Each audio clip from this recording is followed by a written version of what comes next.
Hello and welcome everyone. आज हम बौद्ध धर्म के बारे में कुछ चीज़ें जानने की कोशिश करेंगे। जो बौद्ध धर्म है और जैन धर्म है, ये 6ठी शताब्दी से लेकर के 4ठी शताब्दी के बीच में इनका उदय हुआ था। उस टाइम पे इनको देखा गया था। हम एक कहानी के माध्यम से इसको जानने की कोशिश करेंगे कि इसे रटना नहीं है, हमें एक कहानी, एक स्टोरी के माध्यम से हम भी पूरी जानने की कोशिश करेंगे कि आखिर जो बौद्ध धर्म है या जैन धर्म है, इनका उदय किस प्रकार हुआ, क्या क्या घटनाएं हुई, किस किस तरह से इन्होंने अपना योगदान दिया एक नए धर्म की स्थापना में। इन सब चीज़ों को हम ध्यान देंगे। तो पहला जो है वो हम देखने वाले हैं, कौन सा है, तो वो है बुद्धिज़्म, मतलब कि बौद्ध धर्म। वैसे बुद्ध जो थे, जिन्हें हम गौतम बुद्ध और महात्मा बुद्ध के नाम से भी जानते हैं, इन्होंने इस बुद्धिज़्म जो बौद्ध धर्म है उसकी स्थापना करी थी। पर यह जानने की हमें ज़रूरत है कि आखिर एक नए धर्म की ज़रूरत हमारे समाज को पड़ी क्यों।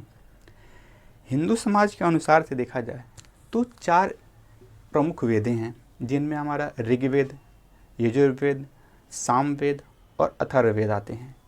इन वेदों में काफ़ी मात्रा में इतनी ज्ञान दी हुई हैं कि एक मनुष्य को अपने जीवन में क्या क्या चीज़ें करनी हैं, कौन कौन सी चीज़ें कहाँ से जो सीखनी हैं, इन सब के चीज़ों के बारे में उसमें दिया हुआ है। पर हुआ क्या, उस वक्त के जब इंडिया चल रहा था तो इस धर्म के अनुसार जो जाति के हिसाब से लोगों ने अपने अपने काम को बांट रखा था। जैसे कोई ब्राह्मण है तो वो पूजा पाठ करेगा, क्षत्रिय है तो वो राज करेगा, शूद्र है तो वो निचले स्तर के काम करेगा।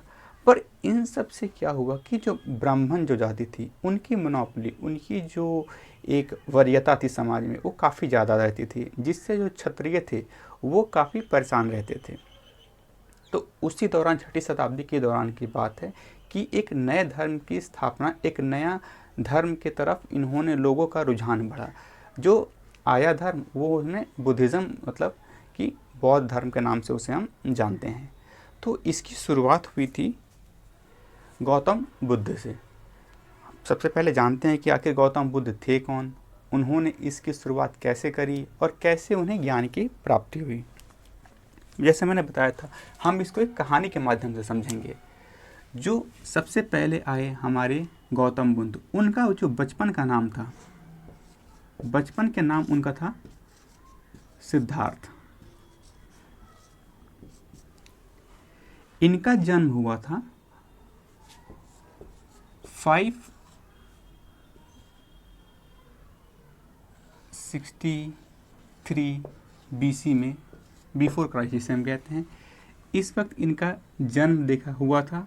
और इनका जन्म कहाँ पे हुआ था, तो लुम्बिनी में जन्म हुआ था, जो कि आज के टाइम पे नेपाल में पड़ता है।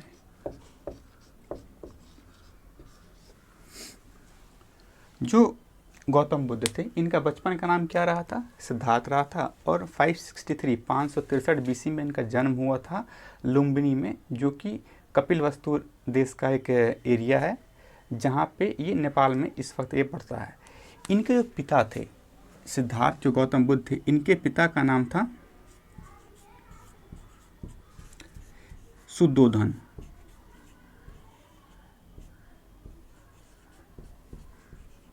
ये कपिलवस्तु के राजा थे।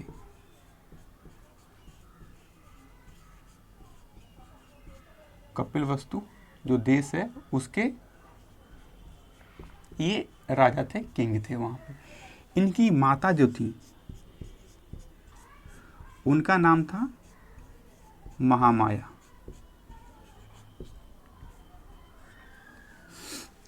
जब सिद्धार्थ, मतलब कहने का मतलब है जब गौतम बुद्ध जब बहुत ही छोटे उम्र में थे, उस वक्त क्या हुआ, इनकी माता जो थी महामाया, इनका देहांत हो गया।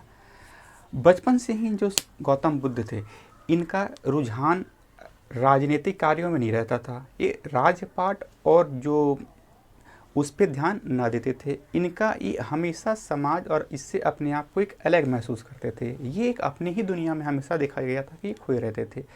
पर इसके साथ क्या हुआ कि इससे इनके पिता जो थे सुद्धोधन, इन्हें काफ़ी चिंता होने लगी कि इनके बेटे का आखिर होगा क्या। जो इतना बड़ा साम्राज्य है, इसको चलाने के लिए इनका बेटा तो इस पर ध्यान दे नहीं रहा, तो इसको कैसे क्या होगा, इनका समाज, इनके जो राजपाट है इनका क्या होगा। बहुत ही कम उम्र में जब काफ़ी छोटे थे, उसी वक्त इनकी माता जो थी महामाया माँ, इनकी देहांत हो गई। तो इनकी परवरिश करने के लिए इनके पिता सुद्धोधन ने दूसरी शादी कहते हैं कर ली थी, उनका नाम था सिद्धार्थ का, जिन्होंने पालन पोषण किया उनका नाम था महा प्रजापति गौतमी। ये सिद्धार्थ की, गौतम बुद्ध की आंटी, मतलब कि एक सौतेली माँ भी कहते हैं, कभी कभी इनको आंटी के तौर में इतिहास में इनको दिखाया गया है। इन्होंने शादी करी सुद्धोधन से, और इन्होंने सिद्धार्थ की पूरी जो देख रेख थी, जो पालन पोषण था, किया इन्होंने। हमने अपने बचपन में क्लास 4th या क्लास 5th में कहानी भी पढ़ी होगी कि मारने वाले से बचाने वाला ज़्यादा बड़ा होता है। यह कहानी एक हंस के कहानी से जुड़ी गई थी, जिस वक्त बताया गया था कि एक देवदत्त नाम के इंसान ने हंस को मारा, जो हंस जाकर के कहाँ गिरा, सिद्धार्थ गौतम बुद्ध के वन में गिरा था, उनके बगीचे में गिरा था, और वहाँ पे गौतम बुद्ध ने उस हंस को बचाया था। और चूंकि उन्होंने बचाया था, इसलिए उस हंस की जो डोर थी, जो जिम्मेदारी थी, वो सिद्धार्थ को दे दी गई थी। ये कहानी इनके बचपन से ही एक तरह से जोड़ी गई थी, जो हमने क्लास 4th या क्लास 5th में इसको पढ़ा हुआ। इस सबको देख करके लगभग, चूँकि इनका जो ध्यान था वो राजपाट में नहीं लगता था या राज्य के किसी राजनीतिक कार्यों में नहीं लगता था, इसलिए क्या किया कि जो इनके पिता थे सुद्धोधन, इन्होंने इनकी शादी कर दी, और इनकी पत्नी का नाम हुआ,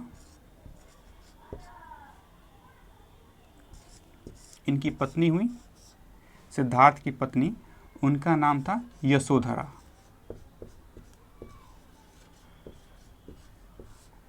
यशोधरा से सिद्धार्थ की शादी हो गई। जब इनकी शादी हुई तो उनकी उम्र मात्र 16 साल के थे। 16 साल की उम्र में ही सिद्धार्थ की शादी यशोधरा से कर दी गई, और बहुत ही जल्द इन्हें एक पुत्र की प्राप्ति हुई। उस पुत्र का नाम इन्होंने रखा राहुल।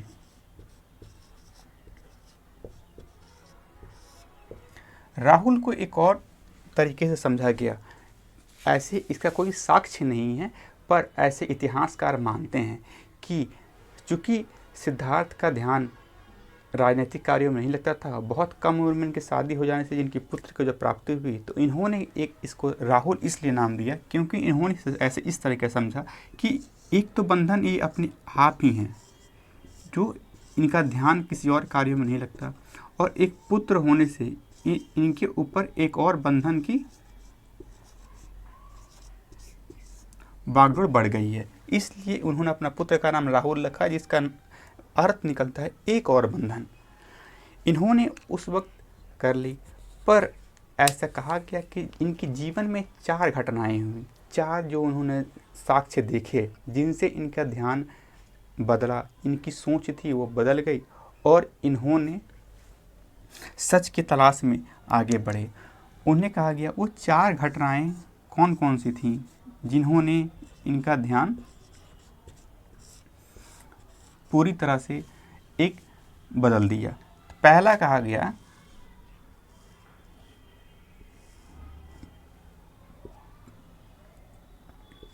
एक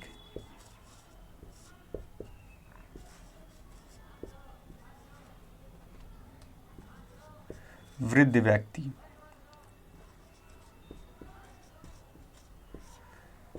दूसरा कहा गया एक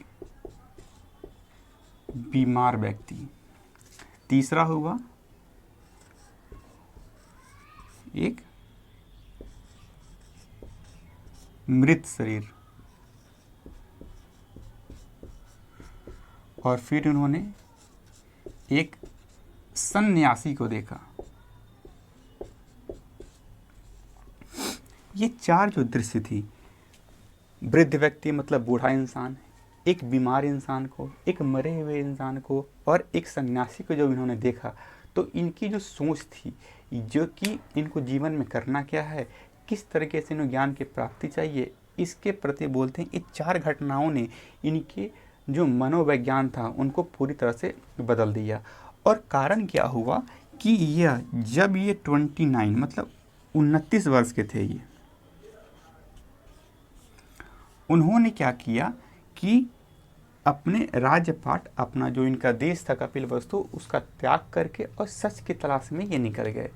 अब होता क्या है कि इतिहासकारों ने या इतिहास में क्या किया गया है कि जब जब गौतम बुद्ध ने कोई काम किए हैं, उनके जीवन से जुड़ी हर घटनाओं को एक सिंबल, एक चिन्ह के तौर पे इनको बताया गया था।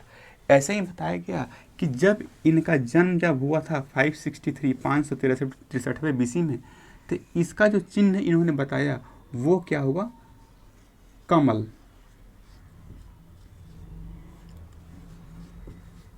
और सांड।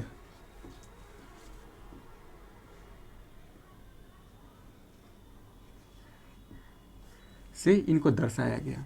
इतिहास में गौतम बुद्ध के जन्म को कमल और सांड से दर्शाया गया है। इसके पीछे कारण क्या है? ऐसा माना जाता है कि जब गौतम बुद्ध का जन्म हुआ था तब उनके प्रांगण में, उनके राज्य में 7 कमल खिले थे और उन्होंने उस कमल पे पांव रख करके अपने जीवन में एक नया कदम रखा था। वैसे ही जब 29 वर्ष की उम्र में जब इन्होंने क्या किया, जब अपना राज्यपाट सब कुछ छोड़ दिया, उस घटना को क्या कहा गया, महाभिनिष्क्रमण।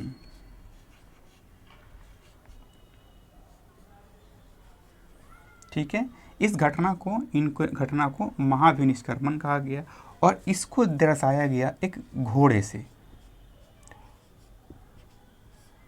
एक घोड़े से इसको दर्शाया गया, घोड़े के चिन्ह से इसे दर्शाया गया। कहा जाता है कि जब 29 वर्ष की उम्र में इन्होंने अपना राज्यपाट छोड़ा तो वो घोड़े पे बैठ करके इन्होंने राज्य से बाहर गए थे। तो जो भी इनकी हम ये भी घटनाएं देखें कि जो जो घटनाएं इनके जीवन में घटी उनको किस चिन्ह से इनको दर्शाया जाता है, तो इसको घोड़े से दर्शाया गया है। और आगे हम देखेंगे जब ये यहाँ से निकलने के बाद की घटना है कि जब वो आगे बढ़े तो उन्हें जो सबसे सर्वप्रथम जो गुरु मिले थे, जब गौतम बुद्ध को सर्वप्रथम जो उनके गुरु मिले थे उनका नाम था अलार कलाम। जो पहले गुरु बने, प्रथम जो गुरु जिनको हम बोलते हैं प्रथम जो गुरु बने वो बने थे अलार कलाम।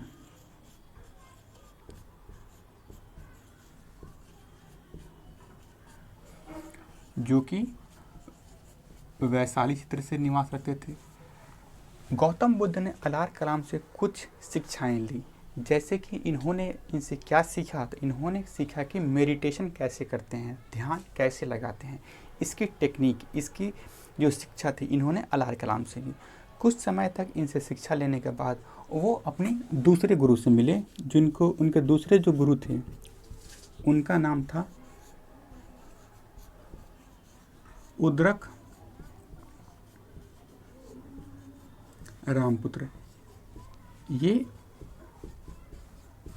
राजगीर से बिलोंग करते थे, ये राजगीर क्षेत्र से आते थे।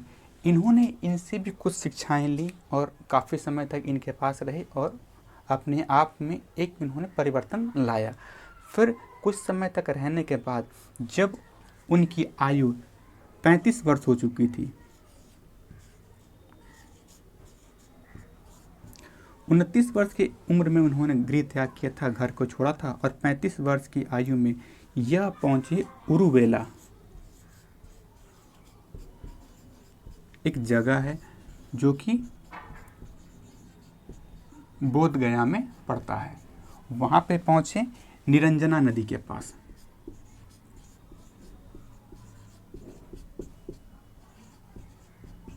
जिसे आज हम फल्गु नदी के नाम से जानते हैं। वहाँ पर यह एक पीपल के पेड़ के पास तपस्या इन्होंने किया, इन्होंने ध्यान का लगाया था। कुछ किताबों में 44 डेज 44 दिन, कुछ किताबों में 45 दिन, कुछ में 49 डेज या 49 दिन भी लिखा गया है। मैं लूसेंट के रेफरेंस से इसे 49 डेज मान के चलता हूँ।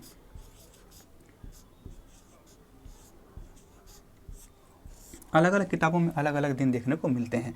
तो उरुवेला बोध गया में जो पड़ता है निरंजना नदी के पास, इन्होंने एक पीपल के वृक्ष के पास 49 डेज तक मेडिटेशन किया और 49 डेज के बाद इन्हें निर्वाण की प्राप्ति हुई, मतलब कि इन्हें सत्य का ज्ञान हुआ। इस घटना को इतिहास ने क्या कहा कि इन्हें निर्वाण की प्राप्ति हुई। और इस निर्वाण को दर्शाया गया बोधि वृक्ष से, जहाँ पे इन्होंने जिस पीपल के पेड़ के पास ज्ञान की प्राप्ति हुई थी, इसी पीपल पेड़ को बोधि वृक्ष के नाम से जाना गया। और इस घटना को इतिहास ने निर्वाण कहा कि महात्मा बुद्ध को निर्वाण की प्राप्ति हुई है, और यहाँ से इनको नाम दिया गया बौद्ध तथा और तथागत के नाम से इन्हें इसके बाद जाना गया। जब इन्हें ज्ञान की प्राप्ति हो गई तो इन्होंने अपना पहला प्रवचन, पहला जो ज्ञान, पहला जो उपदेश दिया था, इन्होंने सारनाथ में दिया। तो एक ये भी जानने की होती है कि पहला इन्होंने उपदेश दिया था, ये उपदेश इन्होंने दिया था सारनाथ में। उस वक्त किन लोगों को दिया था? तो इनके 5 शिष्य थे। इन 5 शिष्य में जो इनका सबसे प्रिय शिष्य, जो सबसे फेवरेट शिष्य था, उसका नाम था आनंद। जब इन्होंने पहला उपदेश दिया तो इतिहास ने इस घटना को एक और नाम से जाना। वो कहा कि ये धर्म चक्र परिवर्तन के नाम से जाना गया, और इसको दर्शाया गया एक पहिए के नाम से, एक व्हील से इस घटना को दर्शाया गया। इतिहास के अनुसार जब हमने देखा कि जब इन्हें ज्ञान की प्राप्ति हुई और इन्होंने अपना पहला उपदेश कहाँ दिया? सारनाथ में दिया। 5 शिष्यों को इन्होंने अपना पहला उपदेश दिया। उन 5 शिष्यों में जो उनका सबसे प्रिय शिष्य था, उसका नाम था आनंद। और इतिहास ने उस घटना को, जो पहला शिष्य, जब पहला इन्होंने उपदेश दिया, उसको इन्होंने कहा कि धर्म चक्र परिवर्तन के नाम से जाना, और उसको एक चिन्ह से दर्शाया कि पहिए के चिन्ह से दर्शाया। गौतम बुद्ध के जीवन में जितने भी कुछ प्रमुख घटनाएं हुई हैं, उनको एक नाम दिया गया। जैसे कि इन्हें ज्ञान की जब प्राप्ति हुई तो कहा गया इन्हें निर्वाण की प्राप्ति हुई, और इसको एक बोधि वृक्ष से दर्शाया गया। वैसे ही जो पहला उपदेश इन्होंने दिया तो इसको धर्म चक्र परिवर्तन के नाम से जाना गया, और इसे एक पहिए से दर्शाया गया। साथ ही साथ जैसे मैंने बताया था कि जब इनका जन्म हुआ था तो उस वक्त दर्शाया गया था, इनके बर्थ को दर्शाया गया था कमल और सांड की, मतलब कि लोटस और बुल से इनको दर्शाया गया था।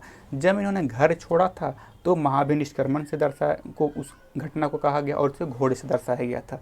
वैसे ही काफ़ी सारी चीज़ें हुई जो घटना होती गई।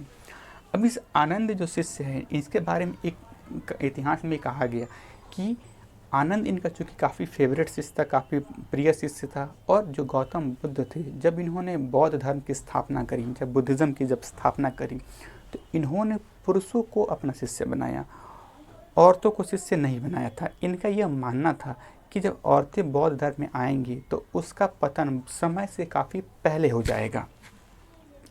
पर आनंद के समझाने पे और आग्रह करने पे गौतम बुद्ध ने औरतों को भी बौद्ध धर्म में आने की अनुमति दी। और जो पहली महिला जिन्होंने बौद्ध धर्म को अपनाया था, वो थी गौतम बुद्ध की जो सौतेली माँ, जिनका नाम था महाप्रजापति गौतमी।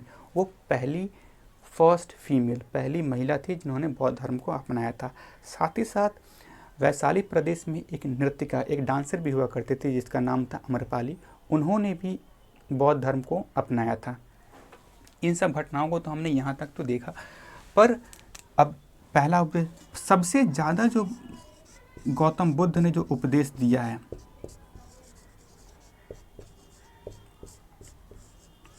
उस जगह का नाम है अवस्थी, जो कि कोसल देश में पड़ता है। सबसे ज़्यादा गौतम बुद्ध ने उपदेश अवस्थी में दिया था, जो कि कोसल देश में पड़ता है। और इन्होंने अपना आखिरी उपदेश जो दिया था वह वैशाली में दिया।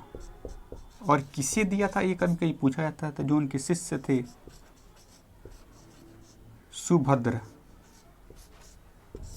सुभद्र को गौतम बुद्ध ने अपना आखिरी उपदेश वैशाली में दिया था। और सबसे ज़्यादा जो उपदेश उन्होंने जिस जिस जगह पे दिया था उसका आवस्थी जो कौशल देश में पड़ता है वहाँ पे इन्होंने उसे उस वक्त में दिया था। साथ ही साथ हम ये भी देखते हैं कि इन सब घटनाएं जब हो रही थी और लगभग इतिहास के अनुसार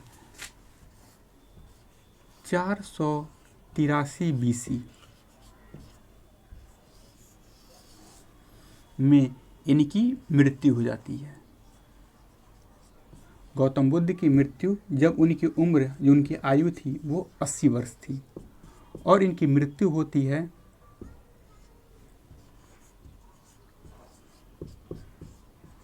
कुशीनगर में, जो कि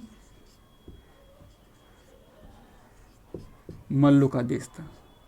वहाँ पे मल्लों का देश था कुशीनगर, जहाँ पे 483 BC में इनकी उस वक्त में मृत्यु गौतम बुद्ध की हो जाती है।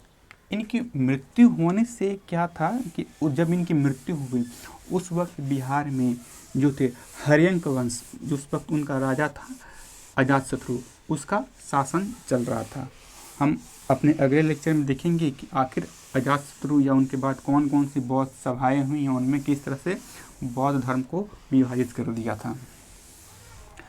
गौतम बुद्ध की मृत्यु हो गई पर उन्होंने कुछ जो चीज़ें बताई थी जिससे बौद्ध धर्म के जो सत्य बोलते हैं, इन्हें कहा गया, इंग्लिश में से कहते हैं डॉक्ट्रिन ऑफ बुद्धिज्म। इन्हें ऐसे कहा गया 4 नोबल ट्रूथ ऑफ बुद्धिज्म, जिसे कहते हैं 4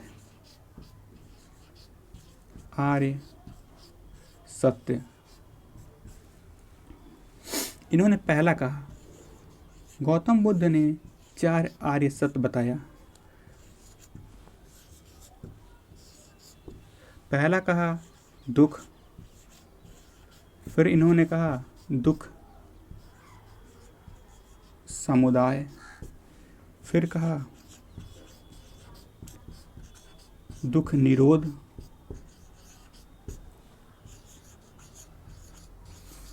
फिर इन्होंने कहा दुख निरोध मार्ग। ये गौतम बुद्ध के 4 आर्य सत्य, 4 नोबल ट्रूथ जिसे कहते हैं, ये इन्होंने बताया था। ये 4 जो बताया कि पहले उन्होंने कहा दुख, जीवन जो है वो दुखों से भरा हुआ है। इन्होंने ये बताया कि जीवन है तो दुख होंगे। इन्होंने फिर ये बताया कि दुख है तो उसका दुख समुदाय, मतलब उसका कुछ कारण भी होगा। फिर उन्होंने कहा दुख निरोध, मतलब कि दुख है तो अगर उसका कारण है तो उसका उपाय, उसका निवारण भी है। और फिर उन्होंने कहा दुख निरोध मार्ग, अगर उसका कुछ उपाय, कुछ कारण है तो कुछ मार्ग हैं जिनको अगर हम सही तरीके से फॉलो करें, सही तरीके से माने, तो दुख के इस निरोध से हम इस मार्ग के थ्रू, इस मार्ग के माध्यम से हम दुख को ख़त्म कर सकते हैं। गौतम बुद्ध ने अपने जीवन का जो आखिरी मूल बताया कि इंसान के बौद्धिज्म जो बुद्ध धर्म था उसका आखिरी उद्देश्य, आखिरी एक तात्पर्य, एक डेस्टिनेशन यही था कि निर्वाण की प्राप्ति होना। कहने का मतलब यह है जब आप जीवन और मरण के साइकिल, उसके बंधन से आज़ाद होकर के जब आप मुक्ति पा लेते हैं और एक सन्यासी के तौर पर जीवन को व्यतीत करते हैं, जब आपको दुख और जो इच्छाएं हैं वो ख़त्म हो जाती हैं, तो आप अपने आप को इन दुखों से मुक्त पाते हैं।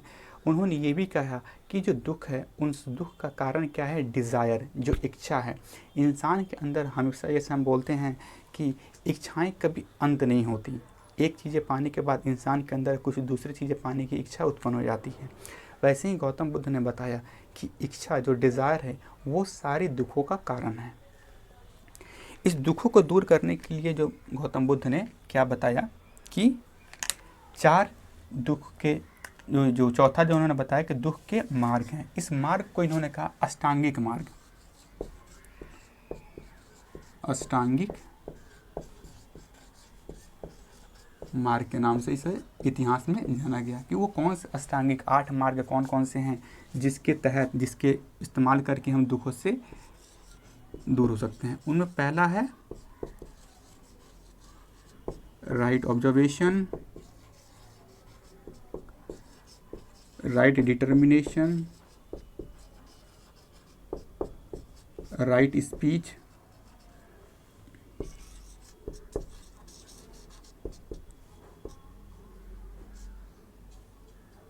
राइट मेमोरी,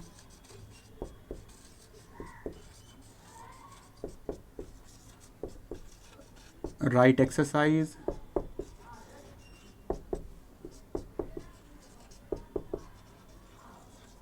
राइट लाइवलीहुड,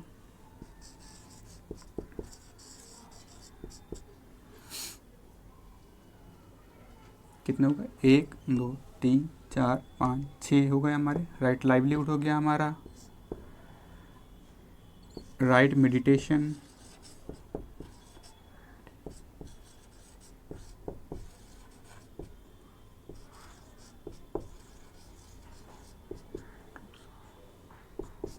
ये हो गई हमारी।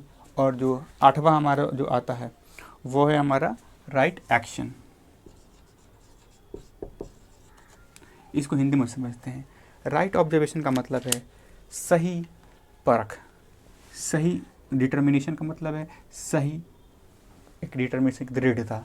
फिर आती है राइट स्पीच, सही वाक्य, जो हम क्या बात कर रहे हैं। सही मेमोरी, सही यादाश्त, सही व्यायाम एक्सरसाइज, सही जीवन यापन लाइवलीहुड, सही ध्यान मग्न करना और सही कर्म करना। ये 8 अष्टांगिक मार्ग हैं जिन्होंने के थ्रू गौतम बुद्ध ने बताया कि इनको अगर फॉलो किया जाए तो हम दुख का जो निरोध है ये इसे हम कर सकते हैं। मतलब दुख के निरोध मार्ग में इन्होंने अष्टांगिक मार्ग बताए, 8 होते हैं।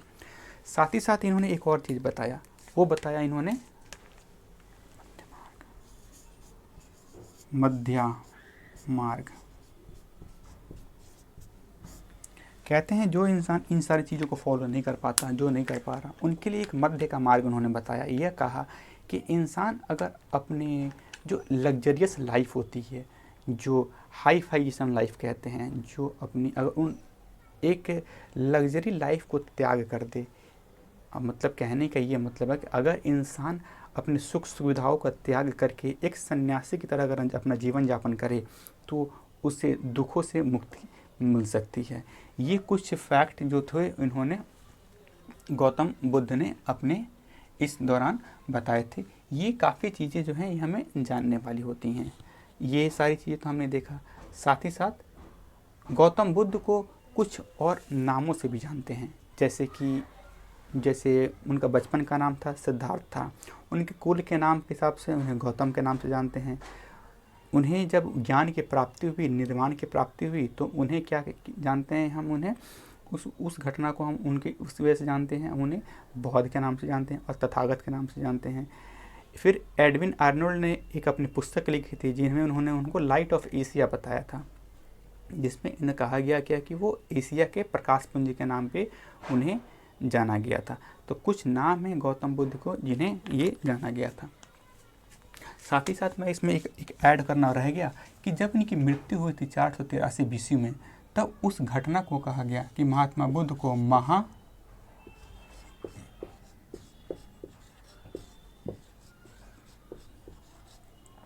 परिनिर्वाण की प्राप्ति हो गई और इसको दर्शाया गया स्तूप के चिन्ह से, इन्हें दर्शाया गया। मतलब स्तूप के चिन्ह से इन्हें महापरिनिर्वाण की प्राप्ति के, इनकी मृत्यु को इस तरीके से दर्शाया गया। हम अपने अगले वीडियो लेक्चर में देखेंगे कि बौद्ध धर्म जब इनकी मृत्यु के बाद जब आगे बढ़ा, जब बहुत सभाएं आयोजित की गईं, तो किस तरह से बौद्ध धर्म का विभाजन हुआ, किस तरह से उनको अलग अलग लोगों के मत हुए, किस तरह से उनको कुछ लोगों ने भगवान भी माना, कुछ लोगों ने उन्हें महापुरुष के तौर पे माना, और आखिर तौर पे बौद्ध का पतन क्यों और कैसे हुआ, इन सब चीज़ों को हम अपने अगले वीडियो में जानेंगे और फिर देखेंगे।